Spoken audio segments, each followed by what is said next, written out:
There's a lake in this story I'm about to tell you. I'm not going to tell you which one, because if you knew, you'd go there. You'd go straight to the dock, look down into the water, and wonder, how deep does it really go? Deep enough. Hey, I'm Thomas, and welcome to episode 1 of 3 of The Reservation. Hope you enjoy this story as much as I do. There's a boathouse on that lake too. Small, wooden.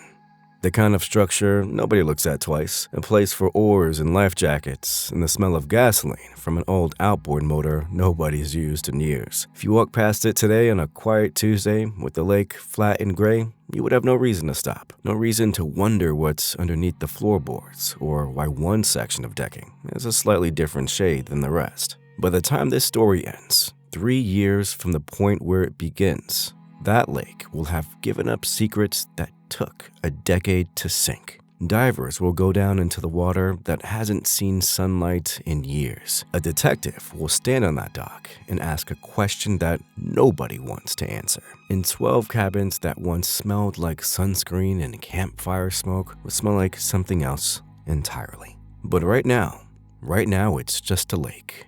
Still quiet. Beautiful in a way that things are beautiful right before they're not. This is a love story. I need you to remember that because everything you're about to hear, the dream, the money, the desperation, the thing that happens in the boathouse, all of it starts with two people who loved each other more than anything else in the world. Two people who wanted more than anything to build something together. A life, a place, a future they could point to and say, "We did that."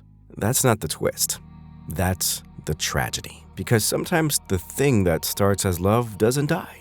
It doesn't fade, doesn't get betrayed by some stranger, doesn't get torn apart by distance or time. Sometimes it just changes shape. Sometimes the same devotion that builds a marriage is exactly what it takes to bury something in a boathouse and never speak of it again. This is the story of Dean and Marisol Cotter, and a lake, and a lodge, and the numbers that never, ever added up. I want you to hold on to one image while you listen. A porch swing on cabin 1, painted lake blue by a woman who believed at the time that she was building a home. Keep that image close, because by the end of this story, you'll understand exactly why she painted it that color, and exactly what it took to keep sitting on it every evening, as if nothing underneath that water had ever happened at all. Every failing business has a moment where someone gets an idea that feels like salvation. For a place called the Pinecrest Lake Motor Lodge, that moment came on a Tuesday in October, when the bank called to say the loan was 2 payments behind. And the owner, a widower named Harlan Voss, 71 years old, tired in a way that had nothing to do with sleep, decided he was done. Harlan had run Pinecrest for 31 years. He and his late wife, Ruth, built it up from 6 rundown cabins to 12, added the boathouse, put in the dock that guests still talk about, wide enough for 2 Adirondack chairs, and a view that made grown men quiet. Ruth had died 4 years earlier. Harlan had been running the place alone ever since, and by his own admission to a longtime guest, he wasn't running it so much as keeping it breathing. He didn't want to sell to a developer. Developers had called, 3 of them in the past 2 years alone, with offers that would have solved every one of Harlan's problems in a single signature. They wanted to bulldoze the 12 cabins, tear out the dock Ruth had helped design, put up something with a name like The Retreat at Pinecrest that would charge $400 a night for a room with a rain shower and a mini fridge stocked with $11 bottles of water. Harlan wanted the lodge to survive as it was, a cheap, honest place by the water, somewhere a family could afford a week, somewhere a man could bring his kid fishing and not think twice about the cost. So when a young couple showed up in September asking about seller financing, no bank, no developer, just payments made directly to him over 10 years, Harlan said yes before he'd even finished reading their credit history. Later, people would ask him why. He'd shrug and say, they looked at the lake the way Ruth used to look at it. Their names were Dean and Marisol Cotter. He was 29, she was 26. They'd met 4 years earlier waiting tables at a resort 3 hours south, the kind of place where the staff worked 80-hour weeks so tourists could relax for one. Dean bussed tables on the patio. Marisol worked the breakfast shift 7 days a week, saving every tip in a coffee can under her bed because she didn't trust banks after watching her parents lose a house to one. They fell for each other over shared cigarettes on the loading dock behind the resort kitchen, a habit Marisol would later claim to have quit twice, though nobody who knew her really believed the second time. They talked in those late-night breaks about getting out, about not spending their whole lives making someone else's vacation nicer. Dean used to say it different ways, depending on his mood, but it always came back to the same idea. He didn't want to serve the dream, he wanted to own it. Pinecrest was going to be theirs.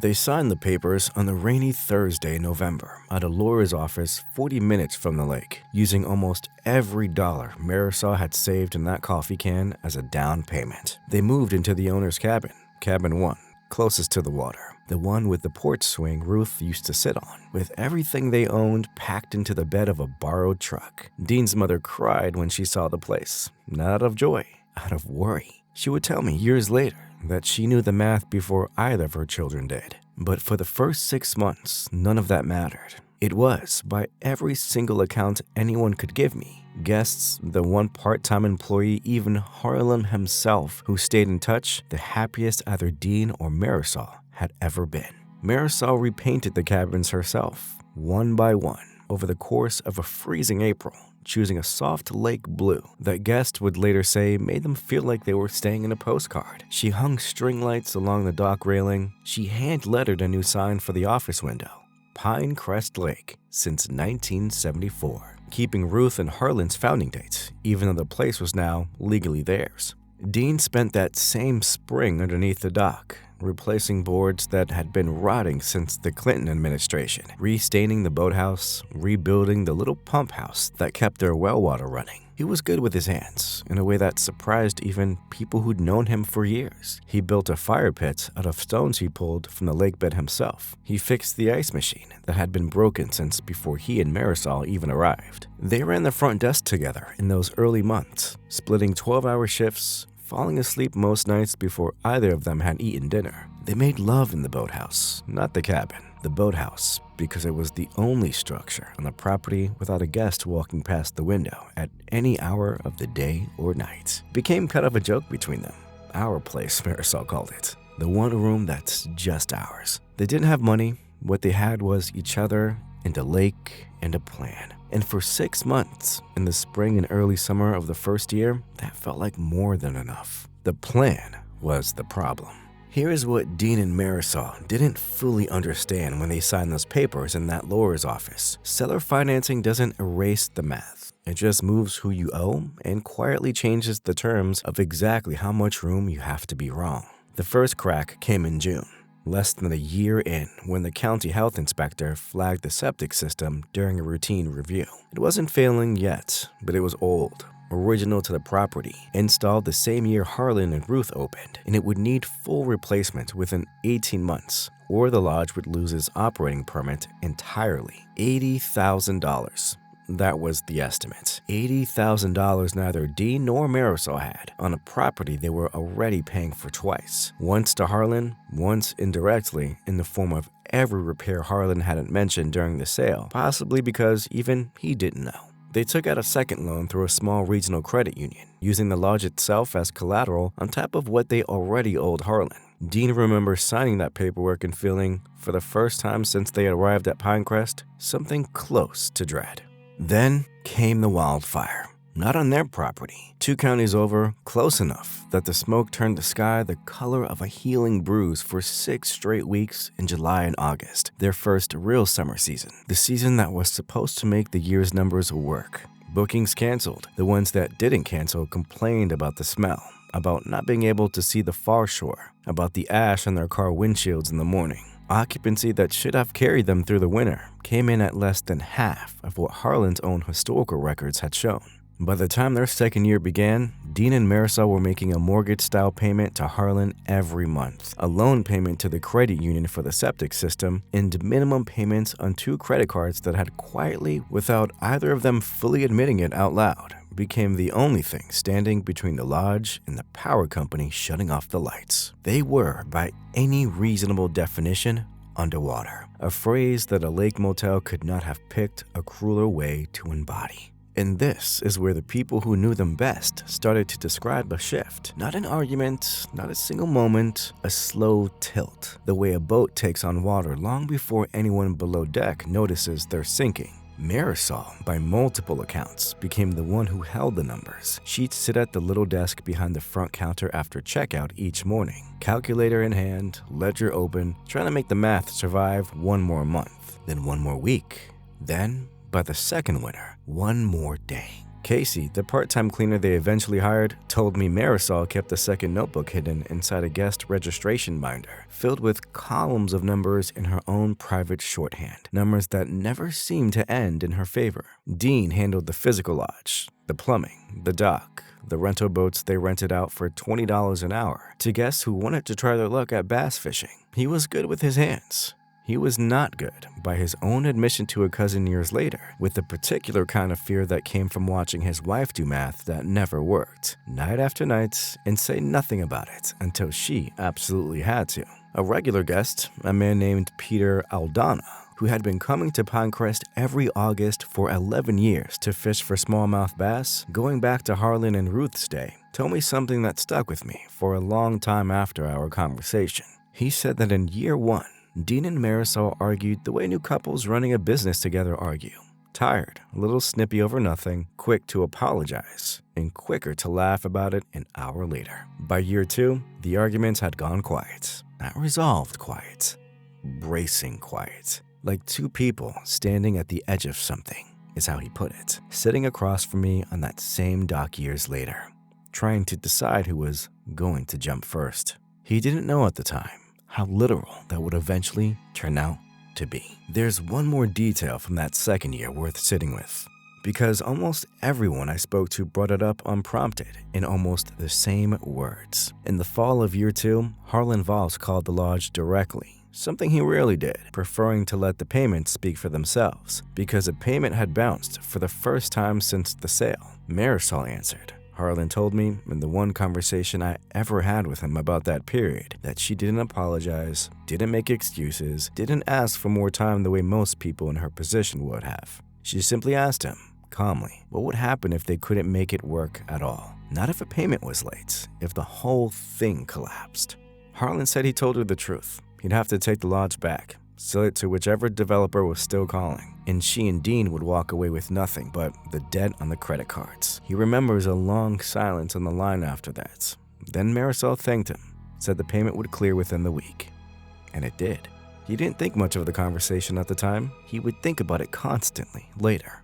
In the third summer, the summer everything changed, a man checked into cabin 9. His name, according to the registration card Marisol filled out that afternoon, was Roland Speck. 44 years old, paid cash for 8 months, up front, which Marisol would later tell Casey was unusual enough that she remembered it clearly, even before anything else happened. Said he was up from the city to do some fishing, but Peter Aldana, who happened to be staying at Pinecrest that same week for his annual trip, told me that Roland Speck never once rented a rod, never once rented a boat, and was never seen so much as looking at the lake with any real interest the entire 8 days he was there. What Roland Speck did do was talk to Marisol at the front desk in the mornings, lingering past the point where checkout conversation usually ends, on the deck in the evenings, which she'd taken to going alone to smoke, a habit she'd supposedly quit twice, once before Dean, once during their first happy spring at the lodge. Nobody I spoke to could tell me exactly what was said between them over those 8 days. What multiple people could tell me is what it looked like from a distance. A woman who had spent 2 years doing math that never balanced, talking.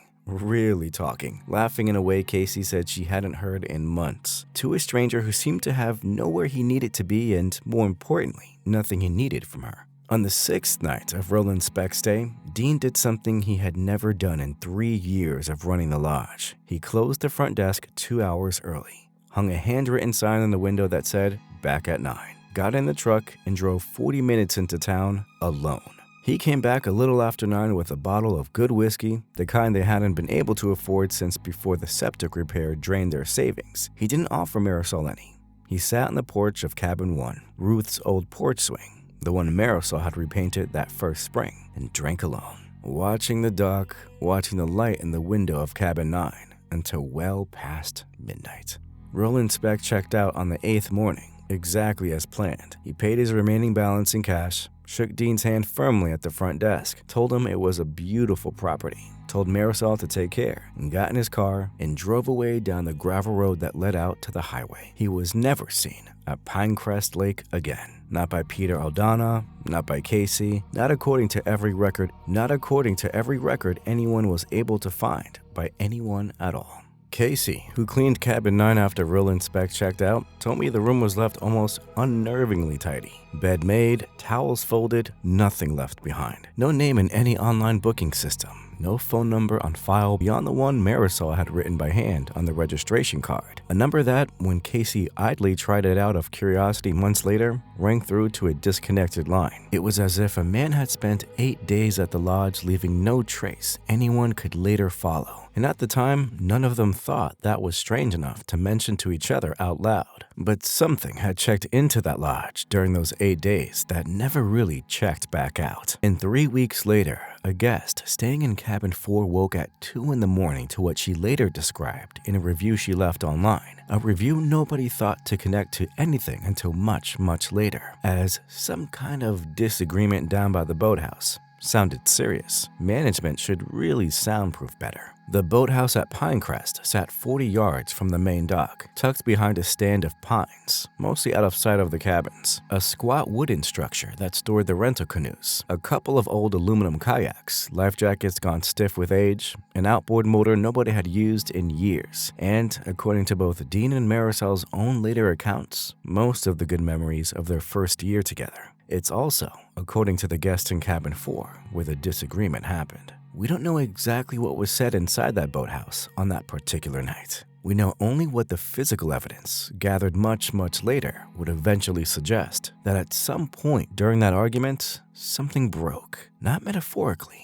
An oar rack, specifically, that guests would later notice had been repaired with a slightly mismatched piece of wood, stained a shade darker than the boards around it, small enough that nobody thought twice, the kind of detail that only matters in hindsight. We know that the following morning, Marisol told the one part-time employee they had, Casey, 19 years old, who cleaned cabins on weekends and had grown fond of both Dean and Marisol over the past year, that Dean had gone to visit his mother for a few days, that he needed some space, that everything was fine. It was just a lot. The lodge, the money, and sometimes a person just needs to leave for a little while to remember why they stayed. Dean's mother, when I eventually tracked her down, told me she hadn't heard from her son in over 6 months at that point in his life, and that he never once came to visit her that particular summer, or as far as she knew, that entire year. For 4 days, Marisol ran the lodge completely alone. She checked guests in. She cleaned the cabins Casey normally handled on top of her own front desk shift, working what Casey estimated was close to 16 hours a day. She smiled at Peter Aldana on the dock one of those mornings and told him the fishing looked good this week, same as always, and he had no reason at the time to think anything of it. On the 5th day, Dean came back. Multiple guests, and Casey herself confirmed seeing him return. Thinner, several said, and noticeably quieter, with a fresh bandage wrapped around his left hand that he told anyone who asked was from a stupid accident with the boat trailer. He and Marisol resumed running the front desk together within the day, splitting shifts exactly as before, as though nothing at all had happened. But before Peter Aldana, who by then had 11 years of Augusts at Pinecrest to compare against, told me something changed that week that he couldn't fully name, even sitting across from me years later trying to put it into words. He said that before that week, Dean and Marisol argued, quietly, but they argued, like two people who were still actively fighting for the same future, still negotiating the terms of a life they both wanted. After that week, they moved around each other differently, not colder, not distant, almost the opposite, like two people who'd already agreed on something much larger than an argument, and were simply, calmly, waiting to see whether anyone else would ever notice. Nobody did, not for a very long time. Years later, when investigators finally pulled apart the timeline of that week, they'd focus heavily on one overlooked detail: the fuel log for the boathouse's outboard motor, kept in a small spiral notebook Harlan had started decades earlier, and Dean had simply continued out of habit. There's an entry dated 3 days after the disagreement in the boathouse, recording a fill-up far larger than anything that old motor would have needed for a short trip around the cove. Dean never explained that entry to anyone who asked, because as far as anyone could tell, nobody ever thought to ask him at the time. Pinecrest Lake Motor Lodge closed for the season on the last weekend of October, same as it did every single year Harlan and Ruth had run the place, and every year since. Dean and Marisol boarded up the boathouse windows, drained the pipes in the unused cabins one by one, winterized the dock, and settled in for the long, empty stretch of months that had very nearly broken them the winter before. Except this year was different. This year, according to Casey, who stopped by twice that November to help finish closing procedures, Dean and Marisol seemed almost peaceful. More peaceful, Casey said, than she could remember them being since that first happy spring. Casey remembers Marisol sitting on the porch of Cabin 1 on an unseasonably warm afternoon in early November, wrapped in a wool blanket, laughing at something Dean had said, his arm around her shoulders, both of them looking out at a lake that was just beginning to go still and gray with the coming season. They looked like they'd figured something out, Casey told me, years later, in the only interview she ever agreed to give. Like whatever had been wrong all summer, the money, the fighting, whatever it was, it just wasn't wrong anymore. Harlan Voss, the old owner, 73 by then, received his monthly payment that November, on time, for the first time in nearly a year of increasingly apologetic phone calls and partial payments. He would receive one on time every single month for the rest of his life. What none of them knew, not Casey, humming to herself as she vacuumed Cabin 6 for the last time that season, not Peter Aldana, already back home and planning next August's trip, not Harlan, quietly relieved as he deposited a check that finally cleared without incident, was that the underlying numbers at Pinecrest Lake Motor Lodge had not actually gotten better that winter, not in any way a bank or an accountant would recognize. They had simply stopped needing to include whatever it was that had briefly checked into Cabin 9. Harlan Voss would later tell me that he drove past Pinecrest that December on his way to visit his late wife's sister 2 towns over, just to see the place from the road the way he used to when it was still his. He said the lake looked exactly the way it always had that time of year, half frozen at the edges, smoke curling up from the chimney of Cabin 1, Dean's truck parked in its usual spot by the office. Nothing about it looked different. Nothing about it looked wrong. I remember thinking they'd finally figured it out, Harlan told me. I remember being happy for them.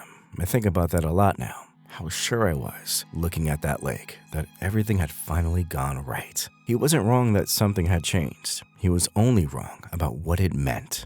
2 people fell in love on a loading dock because they believed, with everything they had, that they were meant for something better than the lives they'd been handed. 3 years later, they were standing together in a boathouse at 2 in the morning, agreeing, without ever once saying it plainly out loud to each other, on exactly how far they were willing to go to keep it. Next time on the reservation, a detective 40 miles away starts pulling on the thread of a missing persons case that nobody connected to a small lake motel, until it leads him, eventually, to a lodge by the water, a couple who never seemed to argue in front of a single guest, in a boathouse with one oar rack that's just slightly the wrong shade of stain. If you've made it this far into the story, subscribe, because the water at Pinecrest Lake is about to get a great deal more crowded.